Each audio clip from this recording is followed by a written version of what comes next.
Welcome back, everyone. Thanks so much for being here. We've got some very cool news to go over. Wanted to make sure you guys knew everything about this. So, first up, we're talking about Final Fantasy 16. And according to reports, developers are blown away by the specs of the PlayStation 5. So, this is really, really great news to hear. This is a super highly anticipated game and releasing really soon.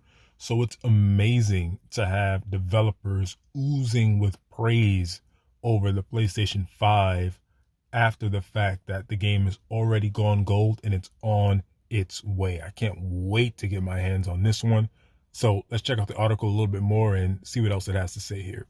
This is coming from PlayStation Lifestyle, and they say Hiroshi Taka, the main director of Final Fantasy 16, is thoroughly impressed by the speed and power of the PS5.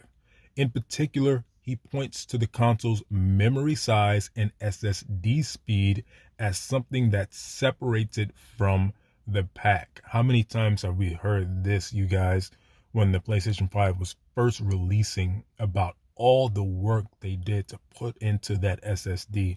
This is incredible. Let's go on. Furthermore, they say earlier in March, combat director Ryota Suzuki explained why Final Fantasy 16 could not run on PS4, similarly pointing to the PS5's memory and SSD as a necessity for the game's seamless battle system.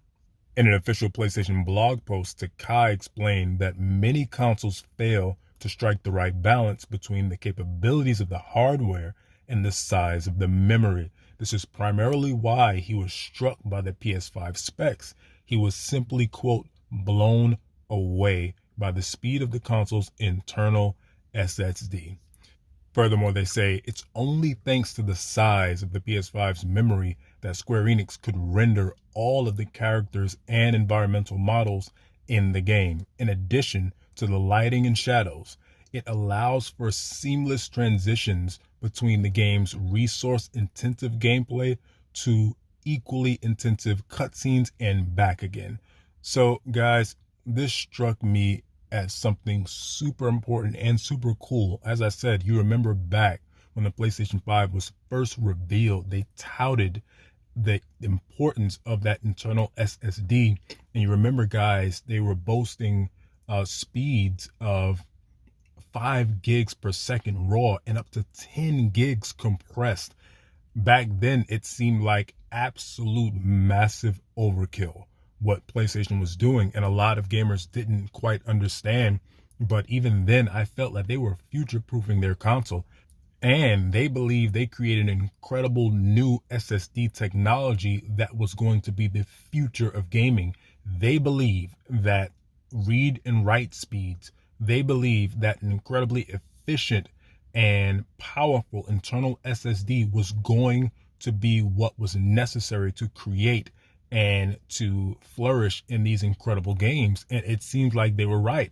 It appears that next generation is truly about speed. It's truly about memory. And if you're able to build these worlds and utilize all these incredible assets in a seamless and efficient way, swapping through these worlds easily with 5 to 10 gigs of memory in an instant with incredibly low load times, that's exactly what all of these developers are praising PlayStation 4 now and is happy for, that they can utilize such massive amounts of data, guys, and be able to seamlessly throw it in sections of a game without any hesitation. So that's what really made me pretty happy when I heard this story. And it sounds great, man. It sounds like the developers had a lot of fun making this game because they had the assets and the ability to do so with such great hardware. So I thought that was incredible.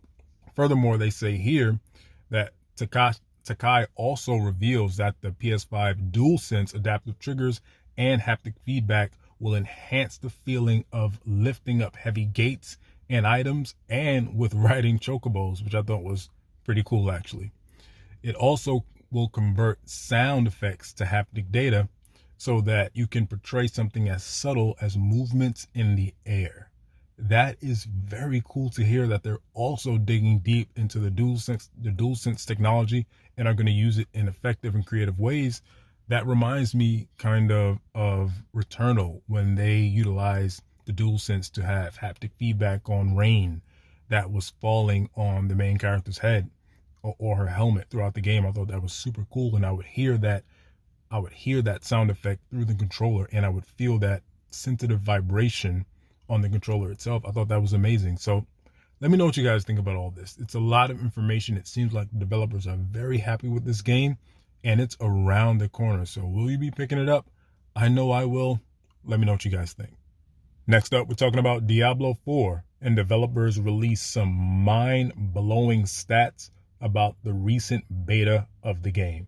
So I thought this was really cool to hear. Diablo is an incredible franchise, and a lot of us have been waiting for the next real true installment into the series.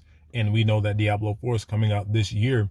The beta was recently released, and I definitely jumped into that one, and I'll say it was amazing. So let's go into the article and see what it has to say. This is coming from Push Square, and they say, surprise, the Diablo 4 beta ended up being very, very popular, which is to no one's surprise. The action RPG opened its gates to players who had pre-ordered the game last weekend, and then it opened up to everyone about a weekend after that. So furthermore, Blizzard has gone ahead and released a bunch of data-based statistics, and we're looking at some pretty crazy numbers, the article says. For starters, players logged a total of 61,560,000 hours in the beta. That's ridiculous. They say, which is mental for something that was only playable for 2 weekends. That's crazy. They say here there were 4.9 million player deaths and a ridiculous 29.2 billion monsters were killed. Elsewhere, the secret butcher boss was slain just 567,000 times, while he managed to butcher 1.7 million players. I didn't actually get a chance to find that boss and beat him. I wish I did, but I guess I'll have to do that when the game actually releases. They actually released a Twitter post showing all these numbers, which is just amazing. Like I said, a lot of us have been waiting for the next true Diablo installment in this franchise, and this one looks to be incredible. What they've done with the animation, it's such a big difference to me from Diablo 3. I love the realism aspect. Obviously, with the new consoles and the new tech and more power, they have the ability to make more realistic worlds and characters and detailed characters like that.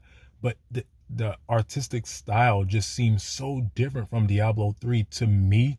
And I have to say, I love this because it really immerses me and it brings us closer to, we all know Diablo has those amazing cutscenes that they do.